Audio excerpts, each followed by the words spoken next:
క్షమించుటకు సిద్ధమైన మనస్సు గల యేసయ్య నామం పేరట క్రీస్తునందున్న దేవుని ప్రియులారా, మీ అందరికీ హృదయపూర్వకమైన వందనములు తెలియచేయచ్చు ఉన్నాను. ఈ దినపు యేసయ్య కృపావార్త కొలస్సీ సంఘమునకు అపోస్తుడైన పౌలు గారు వ్రాసిన పత్రిక 3వ అధ్యాయం 13వ వచనం.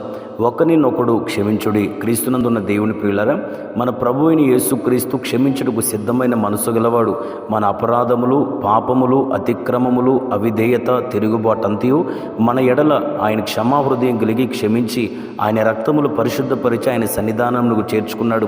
ఆయనను హింసించిన వారిని, ఆయనను దూషించిన వారిని, సిలువకెక్కించిన వారందరినీ ఒక చిన్న ప్రార్థనతో క్షమించేశాడు. అంత మాత్రమే కాదు, ఆయనను వెంబడించిన స్టెఫెను కూడా క్షమించాడు. ఆయన అడుగుజాడల్లో నడిచిన అపోస్తుడైన పౌలు గారు కూడా క్షమాగుణం కలిగిన వారై ఉన్నాడు.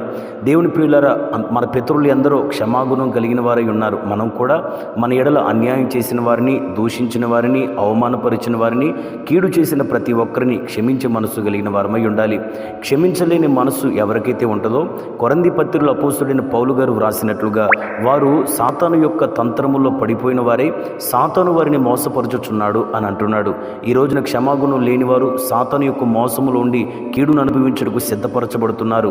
అంత మాత్రమే కాక ఎఫెసీ సంఘముతో పౌలు గారు చెప్పినట్లుగా, ఎవరైతే క్షమాగుణం లేనివారై ఉంటారో వారు పరిశుద్ధాత్మను దుఃఖపరుస్తున్నారు. ప్రియులారా, పరిశుద్ధాత్మను దుఃఖపరిచేవాడికి ఈ యుగమందైనను పరలోక సంబంధమైన రాజ్యంలోనైనా క్షమాపణ పొరపాటును కలగదు. కనుక క్షమాగుణం మొట్టమొదటిగా పరిశుద్ధాత్మ దేవుణ్ణి సంతోషపరిచేది. ఆ గుణాన్ని మనం అలంకరించుకోవాలి. ఒకవేళ మన ఎదుట ఉన్నవారు మనకి ఎంతో కీడు చేసి ఉండొచ్చు, మెట్టుకు ఎంతో కొంత బాధ ఉంటుంది, అయినా కానీ తప్పక మనం క్షమాగుణాన్ని ధరించుకోవాలి. ఇది యేసుక్రీస్తు గుణం, సద్గుణం. ఆ స్వభావాన్ని మనం కలిగిన వారమై ఉండాలి. అసలుకి దేవుడికి క్షమించే గుణం కలిగిన వాడు. మనుష్య కుమారుడికి మాత్రమే క్షమించే అధికారం ఉంది.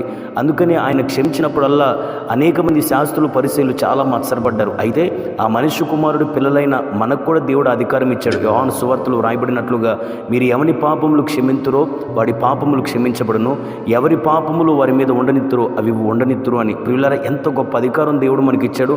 కనుక మీరు ఎంతమంది పాపాలని క్షమించండి, అంతమంది పాపములు దేవుడు ఆయన కృపను బట్టి క్షమించే దేవుడై ఉన్నాడు.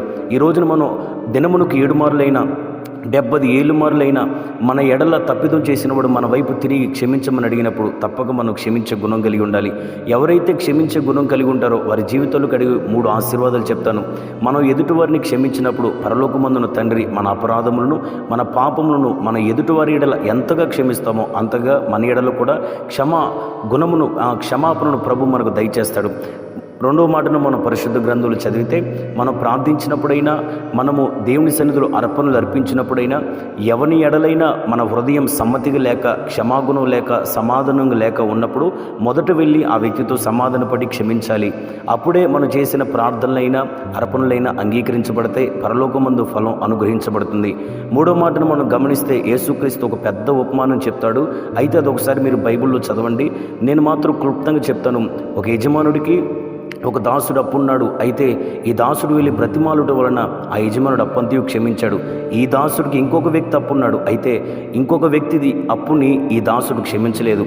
అయితే ఈ యొక్క దాసుని యొక్క ఇంకొక దాసులు చూసి ఇతన్ని యజమానుని దగ్గరికి తీసుకుని వెళ్ళినప్పుడు యజమానుడు ఇలాగ అడుగుతున్నాడు, నీ పాపములని నేను క్షమించాను కదా, నీ అప్పంతయు నేను క్షమించాను కదా, నీ తోటి యొక్క వ్యక్తిని నీవెందుకు క్షమించలేవు అని చెప్పేసి అతన్ని గద్దించడం జరిగింది. చెడ్డదాసుడని తిట్టడం జరిగింది. ఆ తర్వాత అతన్ని బాధపరచు వాని చేతికి అప్పగించి కడపట్టు కాసు చెల్లించు వరకు అతన్ని చెరసాల్లో వేసినట్టుగా మనం చూస్తూ ఉన్నాం.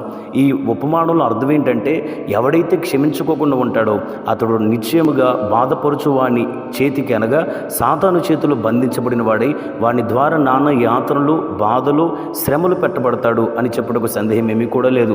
అందుకే ఇంత నష్టం మనం అనుభవించడం కంటే ఆ చెరలో ఆ సాతాను చేతుల నుంచి విడిపించబడినట్లుగా క్షమా హృదయం కలిగిన వారిని జీవించుదుముగాక.